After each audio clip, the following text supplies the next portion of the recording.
Welcome to the deep dive. Today, we're challenging one of our most ingrained instincts, that urge to fight back. We're exploring Law 22, use the surrender tactic, transform weakness into power. It's a fascinating one. Yeah, our sources for this deep dive, we've got ancient history, modern philosophy, some really interesting real-world observations. They all kind of invite us to completely reevaluate what it means to be strong and what it means to yield. Right. So our goal today is really to challenge that fundamental assumption about power and vulnerability. We want to unearth how these really counterintuitive moves can actually lead to your ultimate triumph. And what's so fascinating here is precisely how this law challenges that gut instinct of confrontation, the one we all have. Totally. It's not really about true capitulation, giving everything up. It's more a profound redefinition of power dynamics. Okay. The core idea is pretty simple, really. Mhm. When you find yourself weaker, don't fight just for honor's sake. Choose surrender instead.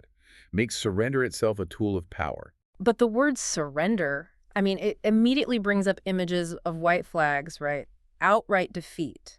This law seems to be redefining it completely. What's the fundamental shift in perspective we need here? Exactly. That's the key. The essence of this surrender tactic is outwardly you bend, you give way, but inwardly you stay absolutely firm. Ah, okay. It's about buying time.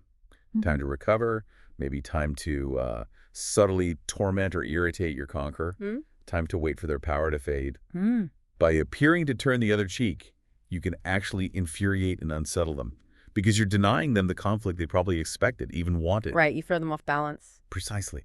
Think about Leonardo da Vinci's little story about the fig tree and the chestnut. Yeah. A chestnut, hard protective shell, sharp spines. It practically invites people to hit it with rods and stones to get the fruit. Yeah. And often its offspring get crushed in the process. Okay. But the fig tree, which da Vinci says is less protected by nature, well, people touch that carefully with their hands. Interesting. So it raises a question, doesn't it?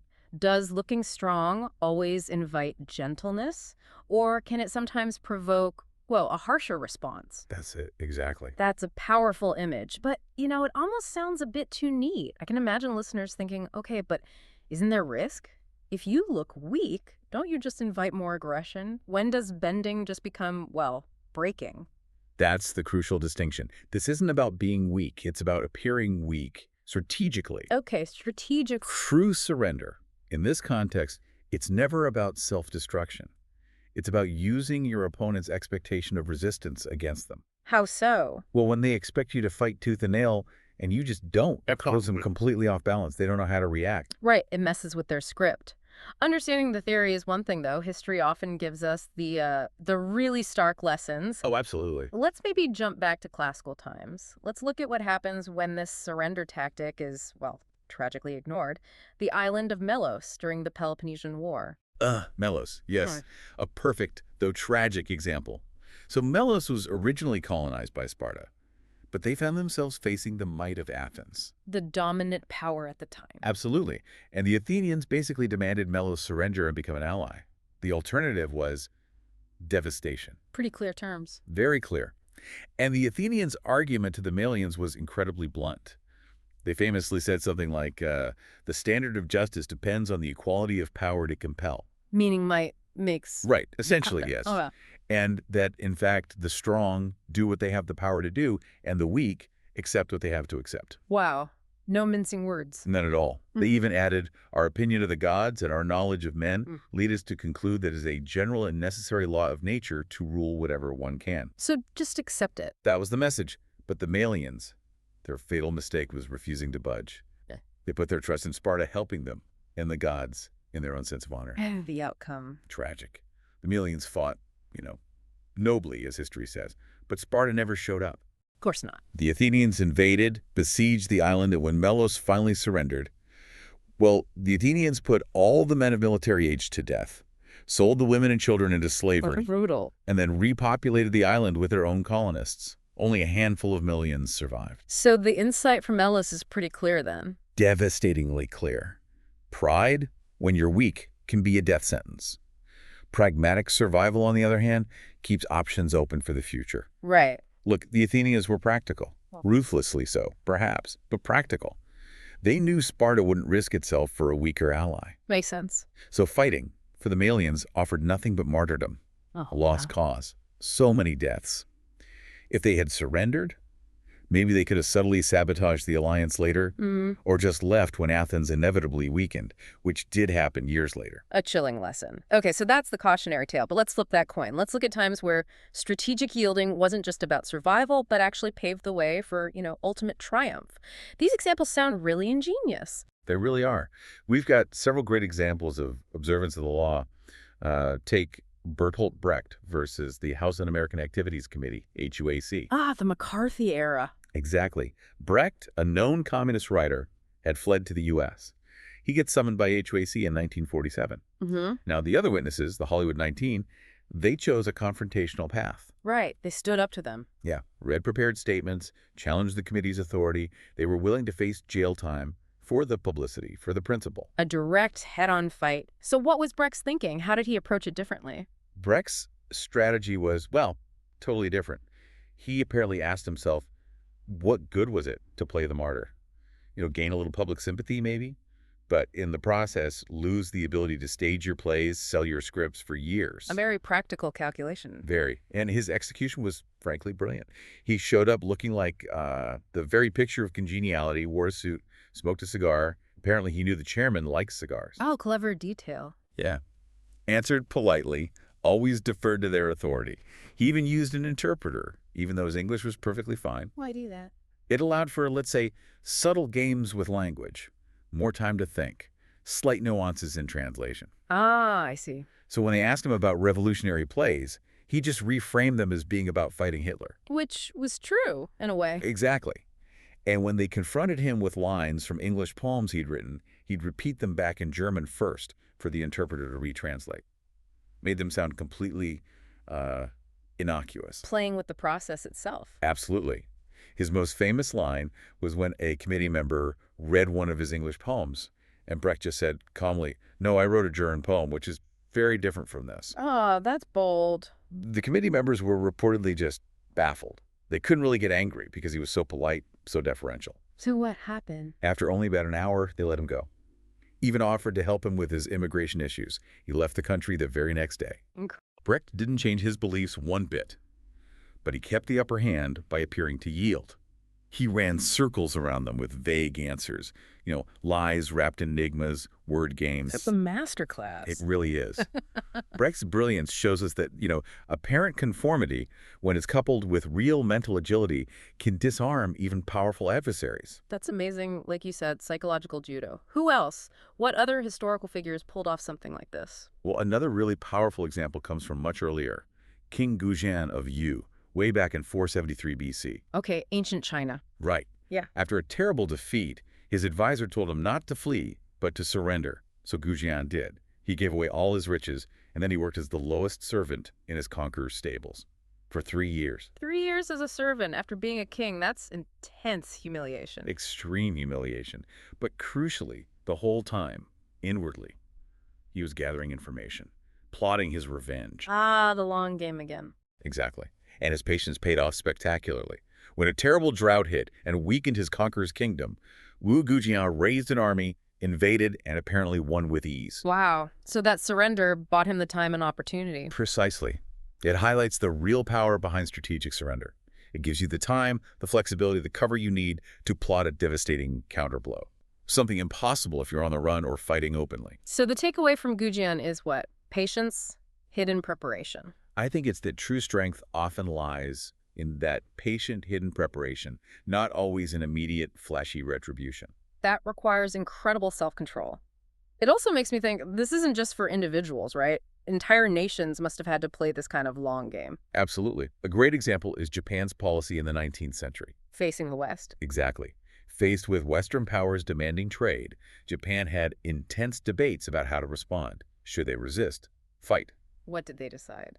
Well, a very wise advisor, Hada Masayoshi, wrote a famous memorandum around 1857. He strongly advised against outright resistance. So, surrender. A strategic version of it. His plan was quite profound. He said, essentially, let's conclude friendly alliances, send ships to foreign countries everywhere, and conduct trade. Okay, open up. Copy the foreigners where they're at their best, and so repair our own shortcomings, foster our national strength and complete our armaments, and so gradually subject the foreigners to our influence. Whoa. So, learn from them, adopt their strengths, build up your own power, all while appearing compliant. Precisely. Use the apparent surrender to gain access. Learn the enemy's ways, insinuate yourself, outwardly conform, but inwardly. Maintain your own culture, your own goals. While they think you're weak and maybe take no precautions, you're subtly preparing for eventual victory, or at least parity. That's a national strategy of deep learning and infiltration, not just giving in. It teaches us that strategic alignment can be like a Trojan horse, right? Letting you learn and grow while unnoticed. Perfectly put. A Trojan horse for future dominance, or at least resilience. Fascinating. And this tactic, it seems, it can apply even in much smaller, almost trivial situations. It can, yes. It taps into basic human psychology. There's a great illustration in Milan Kundera's novel, The Joke. Oh. It describes prisoners in a penal camp. The guards organize a relay race, explicitly to show off their physical superiority over the prisoners. Okay, a power play by the guards. Exactly. But the prisoners, they obliged. But they did it by over-obeying. What does that mean, over-obeying? They mimicked this exaggerated exertion, but barely moved. They'd run a few yards and dramatically collapse, limp pitifully, jog incredibly slowly while the guards zoomed ahead. Huh. So they participated but made a mockery of it. Precisely. By both joining the race, being obedient in that sense, and deliberately losing in this over-the-top theatrical way, they completely ruined the guards' intended display of power. Making the guards look ridiculous instead. Right. And the beauty was, they were technically being obedient, so the guards couldn't really punish them properly. It shows how subtle defiance, through exaggerated conformity, can sometimes undermine authority more effectively than just outright rebellion. These examples are really compelling. From Brecht to ancient kings to, well, fictional prisoners. But let's bring it closer to home. For you, listening now, maybe in your daily life, a tough negotiation, a power struggle at work. How does this actually play out? Are there practical steps you can take? Well, I think what often gets us into trouble, in conflicts big or small, is our own tendency to overreact. Yeah. Especially to perceived enemies or aggressors. Our knee-jerk reactions. Yeah. It creates problems, often an endless sort of rebound effect. Our first instinct is almost always to push back, react with aggression. Right. But maybe the next time someone pushes you, try this. Don't resist, don't fight back immediately, yield. Turn the other cheek, metaphorically speaking. Bend a little. Okay. What effect does that actually have? You might find, surprisingly often, that it neutralizes their behavior. They likely expected you to react with force, maybe they even wanted you to. So your lack of resistance throws them off. Exactly. They're caught off guard, confounded. And by yielding in that moment, you actually gain control of the situation because your apparent surrender isn't real defeat. It's part of a larger plan. You're lulling them into thinking they've won. Which gives you breathing room. It gives you time and space to plot your real countermoves. It's described as the supreme weapon for the intelligent against the purely brutal or aggressive. But it takes immense self-control. That's a powerful image. It speaks to a kind of quiet underlying strength. It really does. There's that fantastic Ethiopian proverb, when the great lord passes, the wise peasant bows deeply and silently farts. Huh. Okay, that says it all, doesn't it? Subtle defiance. It perfectly captures it. Or think about the oak tree metaphor. The oak that stands rigid against the wind, it loses its branches one by one. Yeah. Eventually, with nothing left to protect it, the trunk just snaps. Right. But the oak that bends with the wind, it survives longer. Its trunk grows wider, its roots deeper, more tenacious. It adapts. It adapts, it yields to survive, and ultimately grows stronger. It's even echoed, in a way, in Matthew 5:39. Yeah. You have heard that it was said, an eye for an eye and a tooth for a tooth. But I tell you, do not resist an evil person. If anyone slaps you on the right cheek, turn to them the other cheek also. Wow. Okay, so seen through this lens, that passage takes on a very strategic meaning, not just a passive one. It can be interpreted that way, yes, Yeah. as a form of intelligent strategic yielding. Given everything we've discussed, that's a really pragmatic, almost counterintuitive approach to dealing with conflict or weakness. But is there ever a time when this surrender tactic just isn't the answer? What about standing your ground for a deeply held belief, a cause, even to the point of martyrdom? That's an excellent and necessary question. The whole point of strategic surrender, as we've discussed it, is to save yourself, to live, to fight another day, essentially. It's precisely designed to avoid martyrdom. However, sometimes the enemy simply won't relent. They push, and maybe martyrdom seems like the only path left. And while martyrdom can, undoubtedly, inspire people, the law itself describes it as a messy, inexact tactic. Messy. Yeah, and often as violent as the aggression it combats, it's unpredictable. And, most importantly, from a purely strategic power perspective, you won't be around to enjoy whatever power might come from it. Right, it's a posthumous victory, if at all. Exactly. And the source materials even suggest there's something potentially selfish or even arrogant about martyrs, as if their own personal glory felt more important than their followers' well-being or the long-term cause. That's a pretty sharp, pragmatic take on martyrdom. What about figures like, say, Gandhi or Martin Luther King Jr.? Their nonviolent resistance, which involved accepting violence without retaliation. Wasn't that a form of surrender that became their greatest strength? A powerful symbolic victory. Absolutely, and their impact is undeniable. Their approach, nonviolent resistance, can be seen as a sophisticated form of this principle, outwardly yielding to aggression while remaining inwardly, principally unyielding. It generated immense moral authority and eventual political power. So it can work, but it's different. It's different, and from the very specific, somewhat cynical perspective of the 48 Laws of Power, which focuses purely on securing and maintaining personal power in a, let's say, Machiavellian sense, direct martyrdom remains a huge gamble. The power, if any, accrues after you're gone. So the core advice from this law remains. The core advice is, when power deserts you, probably best to ignore the reversal, the martyrdom option. Leave it alone. The pendulum of power often swings back eventually. Better to stay alive and be there to see it and maybe even help it swing. So wrapping this up, what does this all mean for us? We've taken this deep dive into the surrender tactic, Law 22. And it seems clear that, well, true power isn't always about brute force or just refusing to budge. Not at all. Sometimes the most strategic move is actually to yield. To bend like that oak tree, maybe play dead like an animal, or like Brecht, subtly outwit your opponent by just seeming to give them what they want. Which really raises an important final question for you, the listener.